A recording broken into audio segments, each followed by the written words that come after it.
Hello guys, I'm Bhupinder Chauhan. Welcome you all to my YouTube channel. Today we are going to learn about the strategy of demand supply zones which will work 99.9% of the time. सबसे पहले बात करते हैं demand and supply Jones होते क्या हैं। तो आते हैं चार्ट्स पे। तो जैसे कि आपको नाम से समझ में आ रहा है, डिमांड मतलब जिस चीज़ की जहाँ पे डिमांड है, जहाँ से प्राइस ऊपर जाने वाला है। सप्लाई मीन्स जो एक जोन जहाँ से सप्लाई आ रही है, जहाँ से प्राइस डाउन जाने वाला है। अब आपको डिमांड एंड सप्लाई तो समझ में आ गया होगा। अब पता करते हैं कि ये जोन्स कैसे पता करते हैं कि सप्लाई जोन कहाँ पे है, डिमांड जोन कहाँ पे है। अगर बात करें निफ्टी की, अभी हम निफ्टी के चार्ट पर खड़े हैं, तो यहाँ पे हम देखेंगे कि ये हमें दिख रहा है कुछ, ये हमें एक एरिया दिख रहा है, एक जोन दिख रहा है, जहाँ पे क्या हुआ था, प्राइस आया, थोड़ी देर रुका और सीधा शूट अप कर गया। ठीक है, अगर हम इसको और बढ़ाते जाएंगे तो हमें यहाँ पे आगे दिखेंगे कि यहाँ पे आगे भी ऐसा हुआ होगा। इस जोन में आगे भी ऐसा हुआ होगा। आप यहाँ पे देख सकते हो, यहाँ पे प्राइस आया और सीधा शूट अप कर गया। ऐसे ही अगर हम सप्लाई जोन की बात करें तो सबसे बड़ा सप्लाई जोन तो यही है जो कि आगे हमें कभी काम आएगा। ये जो हमारा जोन है, ये हमारा सबसे बड़ा सप्लाई जोन है अभी के लिए। ठीक है, जब भी प्राइस ऊपर जाएगा आप यहाँ पे देखोगे कि यहाँ से एक बार तो डाउन मूव आना ही आना है। ऑफ कोर्स स्टॉप लॉस अपना लगा के रखिए।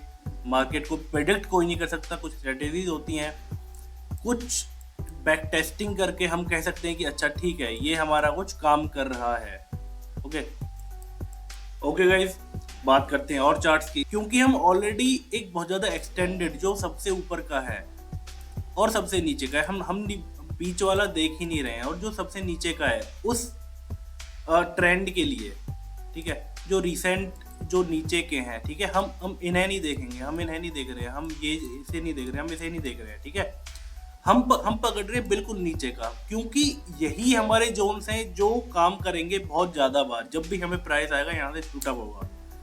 ठीक है, अगर आप बीच में जाओगे तो आपको फिर से देखना पड़ेगा कि यहाँ पे आ रहा है, नहीं आ रहा है, प्राइस एक्शन क्या बन रहा है। ऑफ कोर्स प्राइस एक्शन यहाँ पे भी देखना पड़ेगा, लेकिन हमें पॉसिबिलिटी बहुत ज़्यादा होती है कि यहाँ पे जब भी प्राइस आएगा यहाँ से शूट अप होगा। और सप्लाई जोन्स में जो आप एक्सटेंडेड वाले बना के रखोगे, जो बिल्कुल खींच के जो जहाँ पे प्राइस गया और सीधा आया, ऐसे जब आप पकड़ोगे तो वहां पे आपको दिखेगा कि यहाँ से प्राइस जब भी दोबारा जाएगा तो वो सीधा नीचे आएगा। तो आप एक सिंपल सा उस जोन के बाहर स्टॉप लॉस लगा के काम कर सकते हैं, और ये बहुत बढ़िया काम करता है।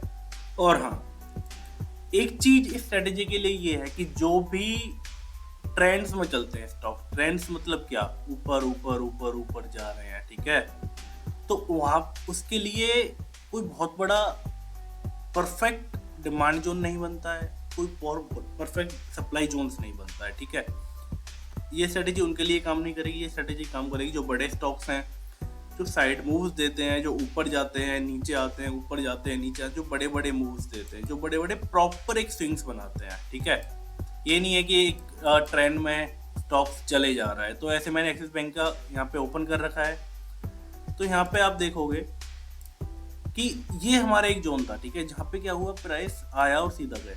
अगर हम इसी को मार्क करके आगे लेके जाते हैं, आप देख सकते हो यहाँ पे क्या हुआ।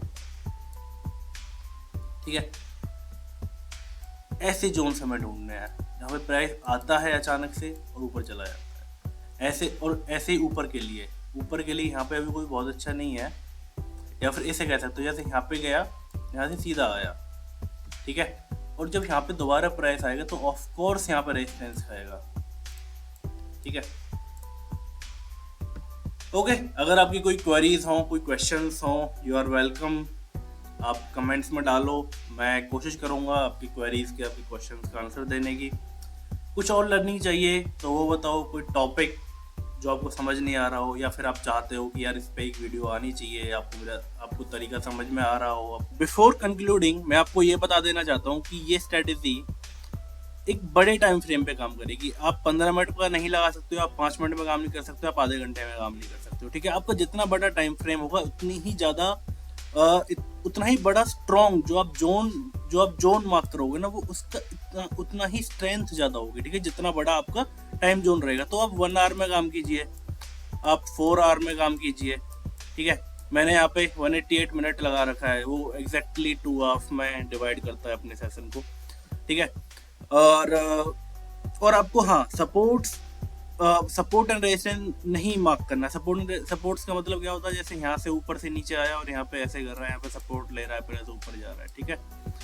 और आपको बाद में मतलब यहाँ पे ऐसे सपोर्ट लेके ऊपर जा रहा है। और आपको जैसे रेजिस्टेंस क्या होता है, यहाँ से आया, यहाँ से ऐसे किया और काफ़ी टाइम बताया, उसके बाद तो समझ में आ रहा है कि तोड़ गया इसको, ठीक है। ये सपोर्ट एंड रेजिस्टेंस होता है। मैं बात कर रहा हूँ सप्लाई एंड डिमांड की। सप्लाई यहाँ से गया, ऊपर जा रहा है, एक जोन आया, सप्लाई जोन ये है हमारा, और यहाँ से सीधा नीचे, ठीक है। इसके बाद यहाँ पे चल रहा है, प्राइस चल रहा है, आया ऐसे, एक हमारा डिमांड जोन आया और यहाँ से सीधा ऊपर, ठीक है।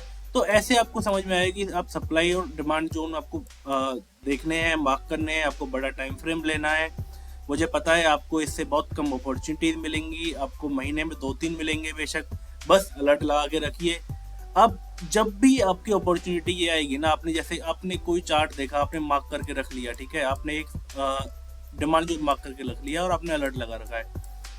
मैं बात कर रहा हूँ कि जब भी आपका ये अलर्ट ट्रिगर होगा, आप देखना आपका ट्रेड 99.9% आपके फेवर में काम करेगा।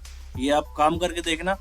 ओके, ये यहीं पे कंक्लूड करते हैं। कोई डाउट हो तो आप कमेंट्स में डाल सकते हो। Most welcome. Thank you very much.